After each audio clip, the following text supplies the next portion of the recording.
I think the Bangladesh is a very young country. আমি মনে করি বাংলাদেশ একটি নবীন দেশ, কেবল ইতিহাসের দিক থেকে নয়, জনসংখ্যার দিক থেকেও।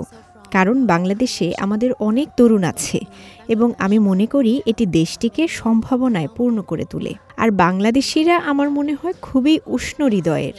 আমার মনে আছে একবার আমরা এক বন্ধুর বাড়িতে যাচ্ছিলাম এবং আমরা পথ খুঁজে পাচ্ছিলাম না। পথচারীদের কাছ থেকে রাস্তা সম্পর্কে জিজ্ঞেস করলাম, তারপর অনেক লোক এসে আমাদের সাহায্য করেন। এতে আমার খুব ভালো লাগছিল।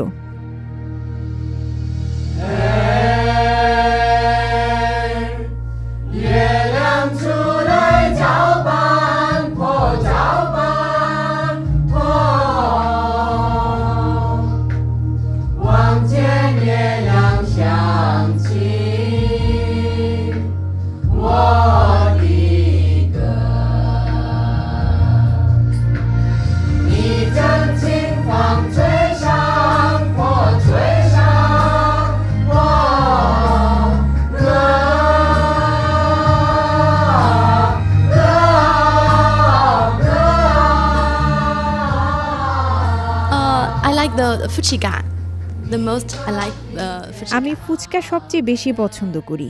বিরিয়ানি, দুধ চাও পছন্দ করি। আবার গরুর মাংস, খাসির মাংস পছন্দ করি, বিশেষ করে আলু।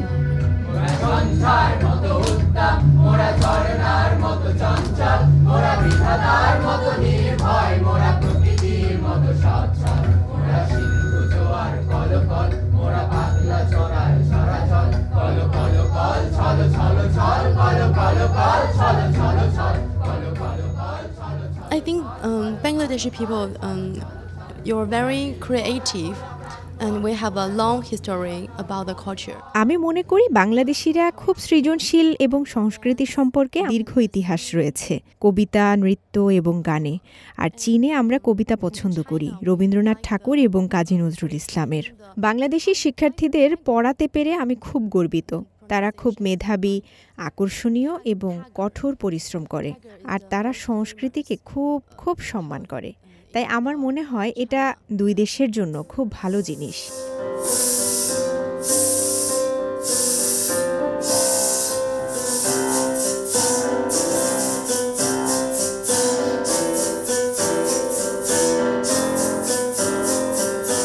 Oh, you know, actually sometimes I study from them.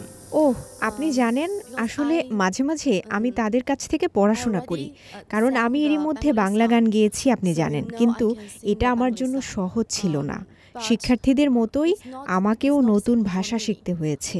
আর তাই যখন আমি বাংলা গান শিখছিলাম তখন তারা আমার শিক্ষক ছিলেন, আর যখন তারা চাইনিজ গান শিখছিলেন তখন আমি তাদের শিক্ষক ছিলাম।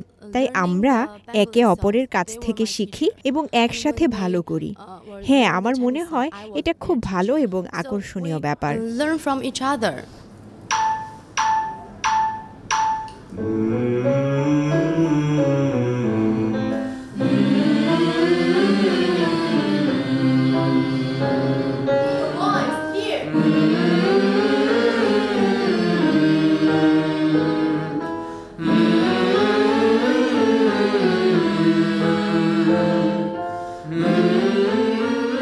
You know, the chorus is the Chinese chorus. এটি বাংলাদেশের প্রথম চাইনিজ কোরাস, তাই এটি খুবই অর্থপূর্ণ।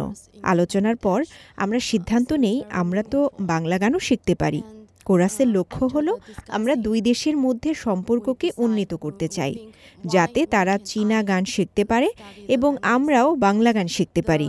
আমার মনে হয় এর মাধ্যমে আমরা বাঙালি সংস্কৃতির প্রতি আন্তরিকতা এবং শ্রদ্ধা প্রদর্শন করতে পারি। The relations between the two countries. ছোটবেলা থেকে খুব পছন্দ করি গান নাচ। আর যখন আমি শুনেছি যে এখানেও কোরাসের ব্যবস্থা করা হয়েছে তখন তো আমি অনেক আনন্দিত ছিলাম, বিশেষ করে জয়েন করার জন্য। নিজের দেশকেও রিপ্রেজেন্ট করছি, পাশাপাশি চীনাকেও রিপ্রেজেন্ট করছি, এটা খুবই আনন্দের বিষয়। লাওসিরা আর কি তাদের পুরোটুকু এফোর্ট দিচ্ছে, বাংলাদেশি কালচার থেকে আলাদা একটা গান, মানে গানের কালচারে আমরা আসছি। সো এই জায়গাটায় আমাদের মনে হয় যে আর কি যে তারা যে এফোর্টটা দিচ্ছে এই এফোর্টটা হচ্ছে আমরা গ্র্যাব করতে পারছি মোটামুটি। আমাদের বাংলাদেশে চীনা ভাষা শিখতে হলে আমাদের সবথেকে বড় প্রতিবন্ধকতাই হচ্ছে আমাদের এনভায়রনমেন্ট চীনা ভাষা বলার জন্য, প্র্যাকটিস করার জন্য সবসময়। যে প্ল্যাটফর্মগুলো আমরা পাচ্ছি তার ফলে আমাদের ভেতরকার যে আত্মবিশ্বাস সেটা বাড়ছে। আর এছাড়াও আমাদের টিচাররা আমাদের সবসময়, মানে আমাদের লাওসিরা আমাদেরকে সবসময় মোটামুটি কড়া ট্রেনিংয়ের মধ্যেই রাখে।